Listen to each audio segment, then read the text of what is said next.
Esports does that and more for people. I think it's amazing to see what it can do. So for you, Paul, like, what is the thing that you're most excited about for Motorsport UK? What is the thing that you get to do that really sort of like wakes you up inside, if that makes sense? Yeah, and I think it's definitely around that. There's a number of projects coming up, which unfortunately I don't know if they will be out by the time this goes out. But later this year, so second half of 2023, we've got a number of projects and championships and competitions that haven't really been seen before.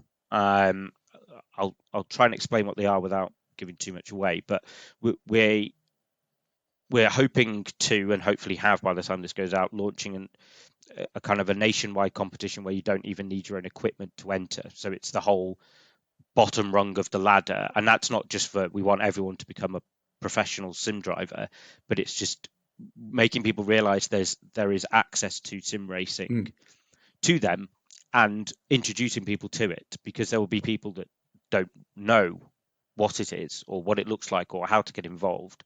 So there's that side of it, but then there's also the established community side. So there's obviously a massive sim racing community, and when I say that, I'm talking more around the people who have invested their disposable income in the equipment, like I've got behind, and enter the 24-hour races and that sort of thing, but on a hobby level, not on a pro level.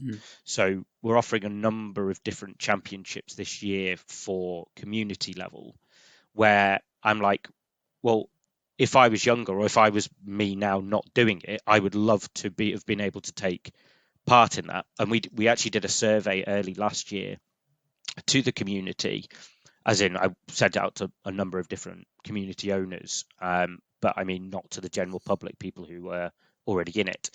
And we said, if we were to provide a membership, what would you want to see in return? And the highest answer was kind of official sanctioned events for us. So it's that feeling of taking part in something big and special that's broadcast with prizes, and you put lots of time and effort into training it, to practicing for it, and making your setup, and it's stewarded, and it makes you feel like a racing driver, right? Which is what we all want to be. We're all pretending to be racing drivers. So it's like saying to a Sunday league team, oh, do you want to go and play at your favourite home ground, Old Trafford or Anfield or Wembley? You'd be like, yeah, it'd be mega. You're still not a professional footballer, but it makes you feel like it for that 90 minutes or whatever. So it's similar to that. And then finally, kind of just developing this talent pathway where we start with something where you don't even need your own equipment, but all the way through to where you can represent the UK at the FIA Motorsport Games, or you become a pro sim driver is kind of our ultimate goal, where in the real world you kind of know what that ladder is. It's karting, it's either something like Ginettas or F4, F3, F2, F1, or on the touring and GT side as well. But in sim racing up to this point, it's very much you do all of the work, put in all of the effort, the massive amount of time that it takes. You get your I rating level up, or you win some ACC leagues or whatever it takes, and then you might get cherry picked by a pro team at the end if you happen to be in the right place at the right time.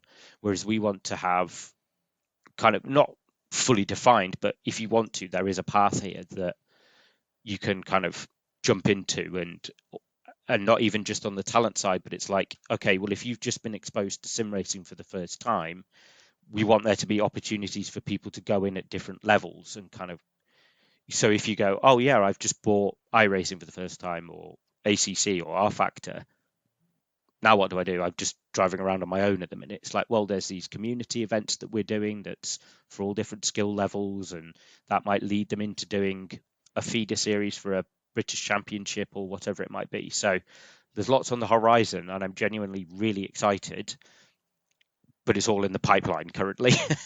But it's second half of this year is going to be really exciting.